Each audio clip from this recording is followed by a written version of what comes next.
Tema 11, los sistemas sensoriales. Introducción a la fisiología de los sentidos.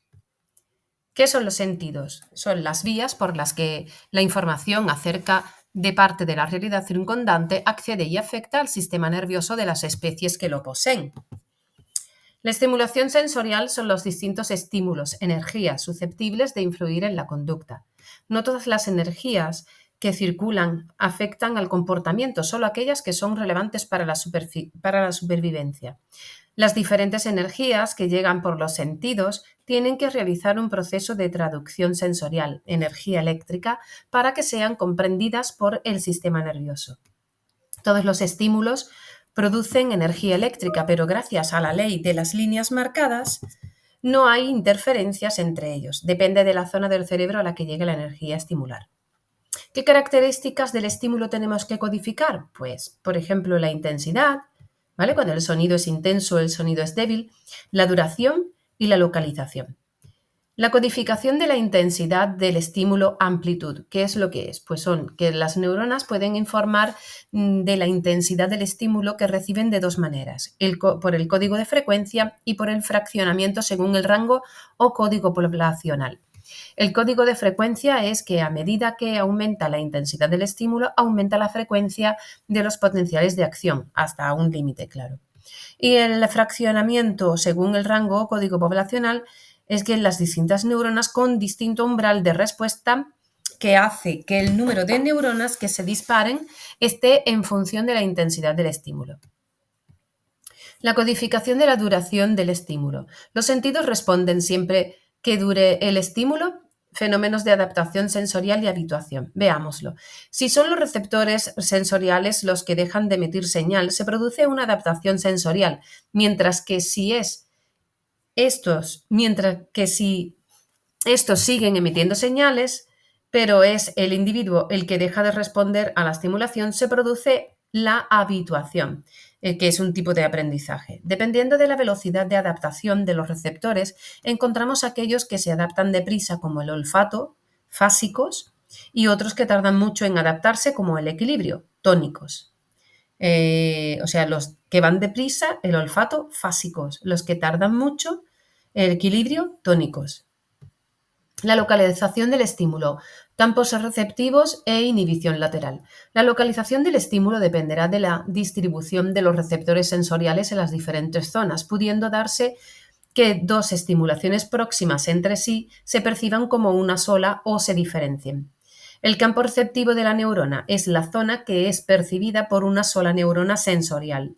Los campos receptivos se van haciendo más grandes a medida que se hacen sinapsis, campos receptivos de segundo orden, tercer orden, produciéndose el fenómeno de inhibición lateral. La estimulación de una neurona inhibe a las que tienen campos receptivos próximos. Los receptores sensoriales y la transducción sensorial. Los receptores sensoriales pueden ser de dos tipos. Bien, una neurona, la neurona sensorial que transmite directamente impulsos nerviosos, como el olfato, la piel o la propriocepción, o la célula especializada que transforma la energía estimular en impulso nervioso para activar la neurona sensorial, la vista, el oído, equilibrio y gusto. El estímulo produce cambios en el potencial de membrana de los receptores sensoriales que recibe el nombre de potencial de receptor. Ese potencial de receptor tiene que ser de tal intensidad que genere un potencial de acción. Como por ejemplo los quimiorreceptores, gusto, olfato, dolor, mecanorreceptores, tacto y oído, y fotorreceptores, la vista. Quimiorreceptores, gusto, olfato y dolor. El mecanorreceptores, tacto y oído, y los fotorreceptores, la vista. Vale, vamos con los quimiorreceptores y transducción. Vemos los receptores gustativos, gusto. Las células receptoras insertas en los botones gustativos que se distribuyen por la lengua formando las papilas gustativas, ¿vale? Estas son los receptores gustativos. Las modalidades gustativas son el dulce, salado, ácido y amargo. Umami se llaman, orientales, ¿no? Como el umami. Vale. La transducción gustativa Las sustancias actúan sobre los receptores abriendo canales iónicos o activando receptores proteínicos, que activan el sistema de segundos mensajeros, consiguiendo una despolarización que hace que se libere un neurotransmisor entre el receptor y la neurona sensorial. Entonces, mira, aquí tenemos donde se dan cada cosa. Mira, el dulce se da en la punta de la lengua, el salado después aquí a los lados. El unami, por ejemplo, ¿vale? Como esto que tienen los orientales, que será esto verde, es aquí en medio. Luego está el ácido, que está aquí atrás, y el amargo, que se da detrás del todo de la lengua. Receptores olfatorios, el olfato. Bueno, pues es la presencia de neuronas receptoras olfatorias o receptores olfatorios en la mucosa olfatoria. Estos receptores olfatorios proyectan cilios hacia el interior de la capa mucosa. Estos cilios son neuronas bipolares con una proyección dendrítica hacia la superficie y un axón hacia el interior. La propuesta de olores básicos o primarios en etéreo, frutal, floral, caforáceo, menta, pútrido y acre. Los receptores olfatorios generan potenciales graduados que se integran en el cono axónico para producir un potencial de acción. La frecuencia de los potenciales de acción depende de la concentración de la sustancia, produciéndose una adaptación sensorial rápida. Aquí está el bulbo, aquí está la neurona multipolar, los huesos eptmoides, ¿vale? Aquí están las células de soporte, la célula olfatoria y aquí el mucus. Aquí está, toda esta parte forma la parte pituitaria y esta parte de aquí, el interna, es la nervio olfatorio. Bueno, receptores nociceptivos, dolor. Determinadas sustancias químicas producidas por los tejidos afectan a los receptores sensoriales modulando su umbral de respuesta o sensibilizándolos para que se sepa que hay una lesión. Actúan sobre los terminales libres de las neuronas sensoriales sustancias como la serotonina, histamina, citocinas, acetilcolina, óxido nítrico, opioides. Esas sustancias químicas abren canales iónicos o generan potenciales de acción en las neuronas sensoriales. Mecanorreceptores y transducción. Responden a la acción de fuerzas mecánicas como la presión, estiramiento, torsión, vibración. Receptores cutáneos en la piel. Tipos de receptores cutáneos son los corpúsculos de Meissner, de Ruffini, discos de Merkel, terminaciones nerviosas libres. Corpúsculo de Pacini. Mecanorreceptor formado por capas concéntricas de tejido conectivo separadas por el líquido que rodea a la fibra nerviosa. La transducción se inicia ya que hay zonas de membrana que tienen canales sensibles a la deformación mecánica, canales mecanosensibles. Y si la membrana es deformada, abren los canales selectivos de potasio y sodio, produciendo una despolarización del terminal axónico. Potasio y sódico, ¿no? Creo yo que era esto, el Na y la K. Sí. Bueno, son sensibles a cambios rápidos de presión, por lo que responden de forma intensa durante unos pocos segundos, produciéndose una adaptación sensorial si se mantiene la presión constante. Cuando cesa, la presión vuelve a responder. Receptores auditivos. La transducción auditiva comienza por la fuerza mecánica ejercida por las ondas sonoras sobre las células ciliadas dentro de la cóclea. Las ondas sonoras chocan con el tímpano, que transcribe esa vibración mediante la perilinfa, líquido que está dentro de la cóclea. El potencial endococlear es la diferencia de potencial de 8 milivoltios entre la perilinfa y la endolinfa. Las vibraciones se transmiten a los esterocilios, las células, que cuando se inclinan provocan que se abran canales iónicos que hace que pase el potasio hacia el interior, produciendo una despolarización. Esas células ciliadas, cuando se despolarizan, liberan un neurotransmisor que se transmite a las neuronas auditivas para su despolarización. O sea, es el estímulo, llega a ver y esto da, una respuesta. Vale, aquí tenemos las partes del oído, ¿vale? La cóclea es esta de aquí, la clóquea. Aquí está escrito clóquea en vez de cóclea, que es al contrario. Bueno, y además para mí tiene más sentido, clóquea.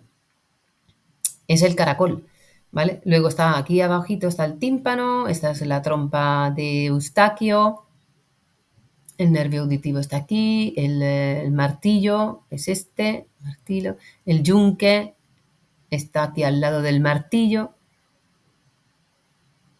vale, el oído externo, claramente, y el conducto auditivo. Llega al tímpano, ¿vale? Bueno, después del tímpano está el martillo, el yunque, y luego está el estribo, martillo, yunque y estribo, según va andando dentro. Y después la clóquea o cóclea, no sé cómo verdaderamente se escribe. Bueno, por último, los fotorreceptores o transducción visual. Células fotorreceptoras en la retina del ojo que se disponen en el fondo del ojo sobre el epitelio pigmentado. Dos tipos de células receptoras denominadas conos y bastones, bastones mucho más abundante que conos, con pigmentos visuales y fotopigmentos. Los bastones con un tipo de pigmento y los conos con 3 tipos de pigmento, que son 3 tipos de conos según el pigmento. Los bastones son más sensibles a la luz y amplifican la señal luminosa, la visión nocturna, mientras que los conos son los encargados de la visión cromática. Hay una mejor resolución espacial y temporal en los conos que en los bastones. Bueno, aquí tenemos un cuadro, vale. La diferencia entre conos y bastones que hace que los conos mejoren en todos los sentidos la visión diurna y hacen que existan dos sistemas funcionales en la retina. El escotópico, bastones, y el fototópico, conos. La transducción visual, al contrario de lo que hemos visto hasta ahora, se inicia con una hiperpolarización y no una despolarización, una hiperpolarización.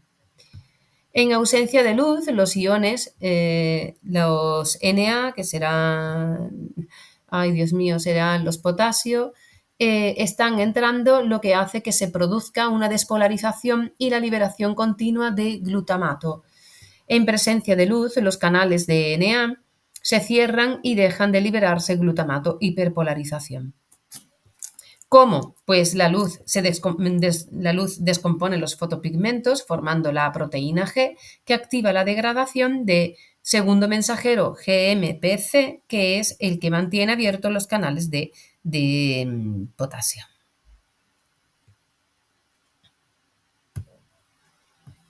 Un momento.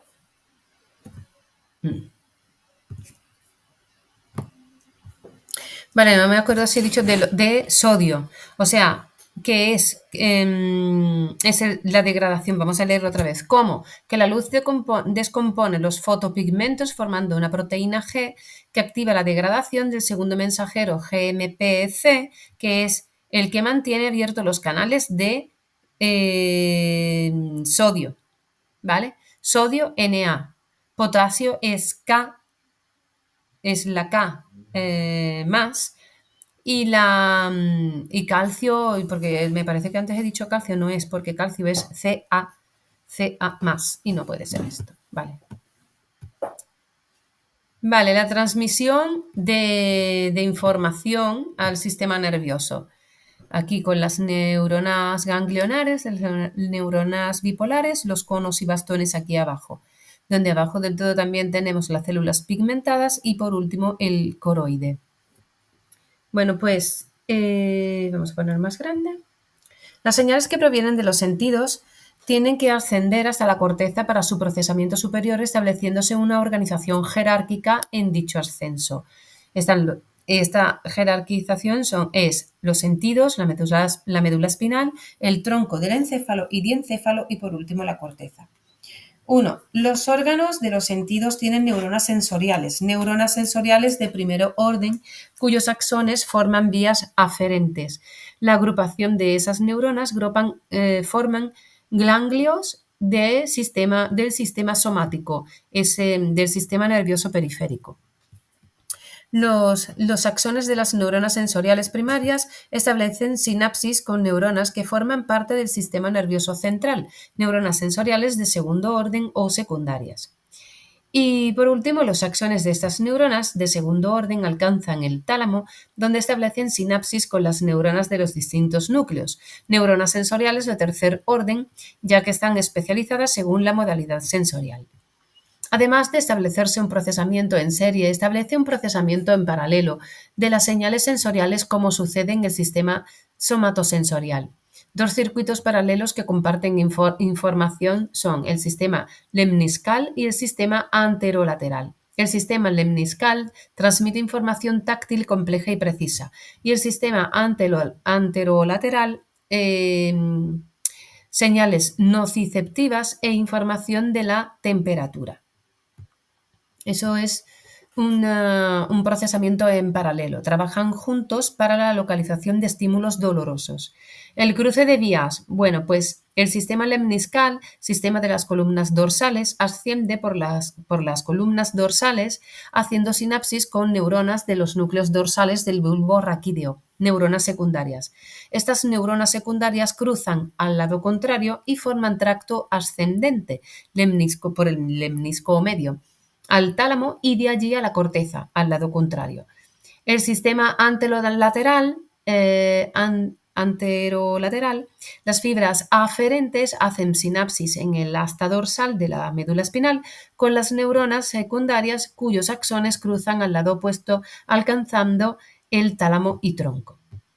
Los primeros niveles de procesamiento de información sensorial. Ejemplo, la codificación del sistema visual. La luz provoca que los fotorreceptores se hiperpolaricen y liberen menor cantidad de glutamato. La menor cantidad de glutamato produce cambios en el potencial de membrana de las células bipolares. Cambio en el potencial de membrana de las células bipolares hace que cambie el potencial de las células ganglionares con las que éstas hacen sinapsis. Una célula nerviosa recibe información de los fotorreceptores situados en una zona concreta del campo visual, formando el campo receptivo de esta célula. El campo receptivo de las células bipolares, formado por dos áreas concéntricas con una organización antagónica que hace que la célula responda de manera distinta si la luz incide en el centro o en la periferia. Hay dos tipos de células bipolares, centro on y centro off, como aquí se ve. Aquí sí. Los cambios del potencial de membrana de las células bipolares producen mayor o menor liberación de glutamato que llega a las células ganglionares. Al igual que las células bipolares, hay células ganglionares centro on y centro off, células sensibles al contraste, que son las células sensibles al contraste, y las células ganglionares sensibles a la dirección o al movimiento que responden de forma significativa cuando a un punto de luz que se mueve en una dirección concreta. Aquí tenemos el área on, sería el del centro, y el área off es todo alrededor, ¿vale? On al interno, off al externo. Las células oponentes al color presentan la misma estructura que las células on-off, pero hay contrastes por colores, el rojo, verde y el azul amarillo. El azul amarillo, ¿ves? Sería el azul amarillo al interno, el amarillo sea al interno, el azul al externo y el rojo al interno y el verde al externo.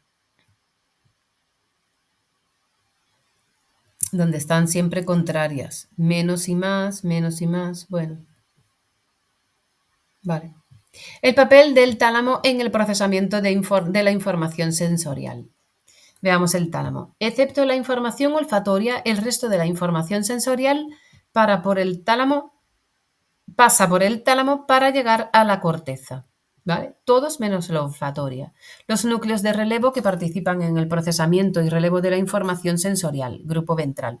Los núcleos de relevo envían proyecciones a áreas concretas de la corteza cerebral, existiendo núcleos de relevo sensorial para cada tipo de información sensorial.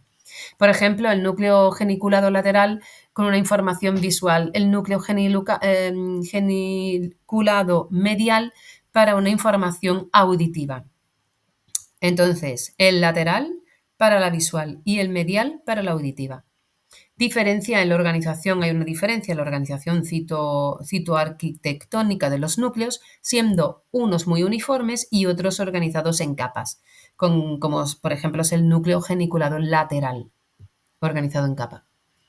Vale, veamos el núcleo geniculado lateral, organizado en 6 capas que se diferencian en capas magnocelulares 1 y 2 y las capas parvocelulares, que sería de la 3 a la 6. Las dos primeras, las magnocelulares, y todas las demás parvocelulares. ¿Vale? Aquí están todas las capas. Ok, ese es el núcleo geniculado lateral de la fobia. Va bien, va bien. Neuronas magnocelulares son con campos receptivos grandes que responden a objetos de gran tamaño, características generales del estímulo. Y las neuronas parvocelulares con campos receptivos más pequeños que informan de los detalles finos de la imagen, como la forma y el color. Procesamiento cortical de la información sensorial. Las proyecciones del tálamo llegan a zonas específicas de la corteza según la modalidad sensorial, como las áreas sensoriales primarias, y de esas zonas se reparten a áreas corticales secundarias y a la corteza de asociación para un procesamiento sensorial superior. Procesamiento cortical en el sistema visual. La información visual llega a través de tractos ópticos al tálamo y de allí a la corteza visual primaria, situada en el lóbulo occipital. Las neuronas de la corteza visual están organizadas en aquellas que necesitan estímulos relativamente simples para ser activadas, las células simples, y otras de estímulos cada vez más complejos, las células complejas. Aquí tenemos la corteza visual secundaria, ¿vale? La 18 y la 19, y la corteza visual primaria es la 17. Y las áreas visuales adicionales en la corteza, que están por aquí abajo, ¿vale? La parte posterior.